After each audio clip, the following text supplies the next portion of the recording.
पहलगाममध्ये झालेल्या दहशतवादी हल्ल्याला 1 वर्ष पूर्ण होत आहे, पण अद्यापही या धक्क्यातून पहलगामच काय देशही सावरलेला नाही. शाळेला सुट्यांचे दिवस असले तरी पर्यटक पूर्वीसारखे पहलगाममध्ये येताना फार काही दिसत नाहीयेत. मुख्य मार्केटही आता 1 वर्षानंतर पूर्वीसारखं राहिलेलं नाहीये. या सगळ्याचा आढावा घेतलाय आपले प्रतिनिधी उमेश करंजकर यांनी.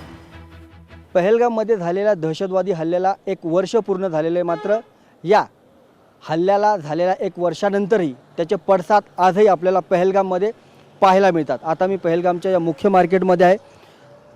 पहलगाममध्ये हे मुख्य मार्केट नेहमीच पर्यटकांसाठी गजबजलेलं असायचं. पर्यटक देशभरातून इथे यायचे, महाराष्ट्रातून इथे यायचे. मात्र या दहशतवादी हल्ल्यानंतर त्यांचं प्रमाण कमी झालेलं पाहायला मिळालं. नक्कीच 1 वर्ष सरलेलं आहे आणि या 1 वर्षानंतर पर्यटकांचा ओढा जो आहे तो पहलगामकडे पाहायला मिळतोय. मात्र जसा हवा आहे तसा तो ओढा आपल्याला आजही पाहायला मिळत नाही आहे. दहशतवाद्याने पर्यटकांवर हल्ला केला होता आणि त्यानंतर या हल्ल्यामध्ये 26 पर्यटकांना आपला जीव गमवावा लागला आणि त्यानंतर देशामध्ये भयान शांतता होती. प्रत्येक नागरिकामध्ये त्यावेळेस एक चीड होती आणि त्यानंतर ऑपरेशन सिंदूर करत सरकारने दहशतवादी हल्ल्याचं कंबरडं मोडलं होतं. चोख प्रत्युत्तर जे आहे ते दहशतवाद्यांना दिलं होतं आणि त्यानंतर या व्हॅलीमध्ये कुठे ना कुठे जी शांतता आहे ती पुन्हा प्रस्थापित होईल यासाठी प्रयत्न केले होते. आजही जर आपण पाहिलं तर या सर्व मुख्य मार्केट असेल किंवा इथं आजूबाजूला असलेले जे व्हॅलीज आहेत या व्हॅलीजमध्ये पर्यटक पुन्हा यावेत. पर्यटक अगदी निर्धास्तपणे सगळीकडे फिरावेत यासाठी चोख बंदोबस्त जो आहे तो आजही आपल्याला इथं पाहायला मिळतो. मात्र 1 वर्ष पूर्ण झालं असलं तरी पर्यटकांचा हवा तसा ओढा आजही आपल्याला पहलगाम असेल काश्मीरच्या इतर भागांमध्ये असलेला पाहायला मिळत नाही. तो ओढा लवकरात लवकर पुन्हा एकदा वाढावा, पर्यटक अजूनही मोठ्या संख्येने या पहलगाममध्ये यावे यासाठी सरकार तर प्रयत्न करतेच, यासोबत इकडचे स्थानिक नागरिक देखील मोठ्या प्रमाणात प्रयत्न करताना आपल्याला पाहायला मिळतात. कॅमेरामन राजेश मनियारसोबत उमेश करंजकर, लोकशाही मराठी, पहलगाम, काश्मीर. पर्यटनावर वसलेला पहलगाम अजूनही पूर्व परिस्थितीवर आलेलं नाहीये. या परिसरात पर्यटकांवर अवलंबून असलेला सगळ्यात मोठा व्यवसाय म्हणजे पर्यटकांना भाडे तत्वावर गाड्या पुरवण्याचा. मात्र पर्यटकच कमी झाल्यानं याचा मोठा फटका या व्यवसायाला बसतोय. त्यामुळे सरकारनं लवकरात लवकर याकडे लक्ष द्यावं अशी विनंती आता केली जातीये. आढावा घेतला आपले प्रतिनिधी उमेश करंजकर यांनी. पहलगाममध्ये झालेल्या दहशतवादी हल्ल्याला 1 वर्ष पूर्ण झालेले आहे. मात्र याचे पडसाद अजूनही उमटलेले आपल्याला या सगळ्या परिसरात पाहायला मिळतात. बेसरन व्हॅली जी सगळ्यात सुंदर आहे तीच बघण्यासाठी देशभरातून पर्यटक पहलगाममध्ये यायचे. मात्र या हल्ल्यानंतर ती व्हॅली जी आहे ती बंद करण्यात आली आणि पर्यटकांचा ओढा देखील कमी झाला. त्यामुळे जो आहे तो व्यवसाय असेल, मग तो घोड्याचा व्यवसाय असेल, गाड्यासाठी जो टुरिस्ट गाडी घेऊन येतात किंवा गाड्या भाड्याने घेतात त्यासाठीचा व्यवसाय असेल, त्याच्यावर मोठा परिणाम झालेला पाहायला मिळतो. नेमका या 1 वर्षात काय बदल झाले, काय नेमकं व्यवसायामध्ये बदल झाले, टूरिस्ट येण्यामध्ये किती कमी झाले, काय वाढले, हे सगळं आपण जाणून घेणार. सर, 1 साल हो चुका है जो हादसा हुआ, लेकिन उस 1 साल के हादसे के बाद क्या बदलाव आया है, क्या फ़र्क पड़ा है?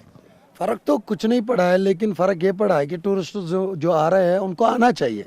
बाईसरन बंद है तो बाकी सब खुला है. दूधपत्री बंद था, दूधपत्री भी खुल गया. तो अब सारा कुछ खुला है. मेरे नज़र से हमारे अल्लाह का शुक्र है कि काम में फ़र्क नहीं पड़ा है. तो फ़र्क इस चीज़ में पड़ा है कि टूरिस्ट को वहम है, वहम दिल से छोड़ दो. कश्मीर आ जाओ, कश्मीर जैसा खूबसूरती कहीं नहीं मिलेगी. तो मेन जो है, मेन तो पहलगाम में बाईसर ही नहीं है, लेकिन आना चाहिए, वो भी खुलना चाहिए. हम गवर्नमेंट से अपील करते हैं कि उसको खोल दो कि टूरिस्ट प्लेस जो है वो जब आएंगे तो वहीं घूमेंगे, मज़ा लेंगे. आप कितने साल से ये अब गाड़ी चलाने का काम? मैं 9 साल से हूँ. 9 साल से मैं काम कर रहा हूँ. टूरिस्ट के साथ यही 6 साल से हूँ. ये 1 साल में क्या फ़र्क पड़ा इस पूरे व्यापार में, इस पूरे व्यवसाय में? फ़र्क पड़ा है, लेकिन तो पहलगाम के लोग जो है इनको भी बेचारों को नुकसान हुआ है. बहुत घोड़े वाले हैं उनको भी नुकसान हुआ है, बहुत परेशानी है. तो जब ये खुलेगा तो तब परेशानी नहीं रहेगी. हम भी उस इंसिडेंट जो हुआ है वो दुख हमें भी है, बहुत है. मतलब उससे ज़्यादा हमें ही दुख है. आप लोगों के लोग जो शहीद हुए हैं उनसे ज़्यादा दुख हमें ही है. तो ऐसा है कि टूरिस्ट आना चाहिए, टेररिज्म को हराना चाहिए. मतलब जो टेररिज्म है उसको हराना चाहिए. यहाँ पे आ जाओ, यहाँ घूमो, हम आपका वेलकम करते हैं. आज अगर हम देखें तो जो टूरिस्ट है उनकी संख्या किस तरह से बढ़ी है, कम हुई है, क्या हुआ है, परिस्थितियाँ क्या है? मतलब यही जो इंसिडेंट हुआ है उससे थोड़ा हमें फर्क कम पड़ा है। जो ये बाहर के मुल्कों में जंग लड़ा हुआ है उससे भी हमें फर्क पड़ा है, इससे थोड़ा कम ही पड़ा था, 20% इससे फर्क पड़ा था। जो बाहर के मुल्कों में जंग चल रहा है अभी, उससे तो हमारा 80% खराब हुआ है। सरकार से क्या कहेंगे कि परिस्थितियाँ किस?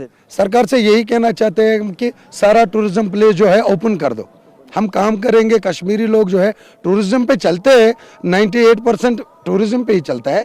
तो हम यही मतलब गवर्नमेंट को अपील करना चाहते हैं कि आ जाओ, उनको हर किसी जगह पे घूमने की जगह दो।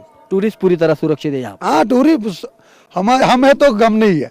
कश्मीरी लोग जब तक है तो तब तक कोई गम नहीं है। हम तो उनको वेलकम करते थे, करके रहेंगे और करेंगे भी इंशाल्लाह। धन्यवाद आमसे बात करने के लिए। तर पहलगाम अत्यंत सुरक्षित जागा आहे, नक्कीच तो दहशतवादी हल्ला झाला होता, त्याचं दुःख जेवढं इतर भारतीय नागरिकांना तेवढंच काश्मीरांना देखील आहे, पहलगामच्या नागरिकांना देखील आहे, व्यावसायिकांना देखील आहे। त्यामुळे जास्तीत जास्त पर्यटकांनी इकडे यावं। दहशतवाद्यांना मुंहतोड जवाब जो आहे तो यातून दिला जाईल की तुम्ही कितीही जरी आमच्या विरोधात लढलात, आमच्या मारण्याचा प्रयत्न केला तरी आम्ही तुमच्या विरोधात उभं राहू, आणि हे तेव्हा सिद्ध होईल ज्यावेळेस तुम्ही पुन्हा एकदा पहलगामला याल आणि पहलगामला पूर्वीसारखं कराल। त्यामुळे इकडचे व्यावसायिक असतील, इकडचे राहणारे असतील, इकडचे स्थानिक असतील, सातत्याने देशभरातून जे टुरिस्ट येतात त्यांना आपल्या पहलगाममध्ये बोलवतात आणि दहशतवादीला एक जोरदार एक तडाखा द्यायला पाहिजे, अशा प्रकारचा जो आव्हान आहे ते करताना आपल्याला पाहायला मिळतात। कॅमेरामन राजेश मनियार सोबत उमेश करंजकर, लोकशाही मराठी, पहलगाम। लोकशाही मराठी, ऐका, पहा, जागरूक रहा।